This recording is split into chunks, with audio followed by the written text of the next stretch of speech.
चक्की पीसती थी रात को।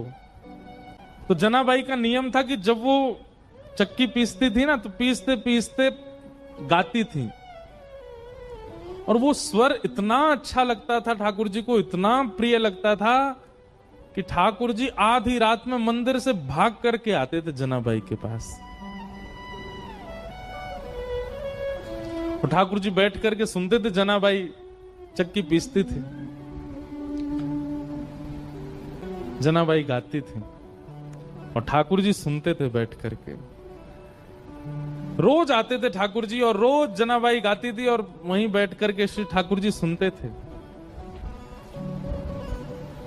एक दिन ठाकुर जी गए और जनाबाई ऐसे चक्की पीस रही थी, तो ठाकुर जी बोले, ए जना, ये चक्की मत पीस। तो जनाबाई बोली, क्यों? ये घर घर घर आवाज करती है, तो तेरा स्वर जो है वो अच्छे से मुझे सुनाई नहीं देता, इसको नहीं पीसेगी, शांति रहेगी, तेरा स्वर स्वच्छंद सुनाई देगा मुझको। आप विचार करो ठाकुर जी को कितना प्रिय लगता है। तो जनाबाई बोलती, चक्की नहीं पीसूंगी तो आटा कहां से होगा, आटा नहीं होगा तो रोटी कैसे बनेगी, रोटी नहीं बनेगी तो फिर सब खाएंगे क्या, और सब कुछ नहीं खाएंगे तो फिर मुझे डांटनी पड़ेगी, है आटा नहीं है। तुम तो बस सुनने आ जाते हो रोज रोज यहां पर, मुझे तो सुबह रोटी बनानी, नामदेव जी पूरा परिवार भोजन करेगा। नामदेव जी के यहां सेवा करती थी ना जनाबाई।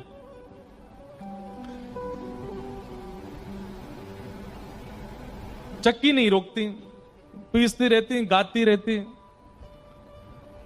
ठाकुर जी बोले, नहीं नहीं चक्की रोको, मुझे तुम्हारा स्वर सुनना है। तो जनाबाई बोलती, थोड़ा सा रह गया है, एक काम करो, अब मैं पीसूंगी तो धीरे धीरे चलेगा, तुम भी हाथ लगाओ थोड़ा सा। तो ठाकुर जी हाथ लगाते जनाबाई के साथ, और साथ में बैठ करके दोनों पीसते, और पीसते पीसते जनाबाई गाती, ठाकुर जी को सुनाती। अब जब ठाकुर जी हाथ लगाते जनाबाई के साथ चक्की पिसवाते, तो ठाकुर जी इतने सारे गहने पहन के रहते हैं, वो गहने सब आगे पीछे जब ठाकुर जी हिलते तो गहनों की आवाज आती। जनाबाई बोलती, अब मेरी चक्की परेशान नहीं कर रही, तुम्हारे गहने परेशान कर रहे हैं। तो ठाकुर जी अपने सारे आभूषण उतार करके किनारे धर देते कि जनाबाई का स्वर मैं सुनता रहूं, इस स्वर के बीच में कोई और बाधा नहीं आवे।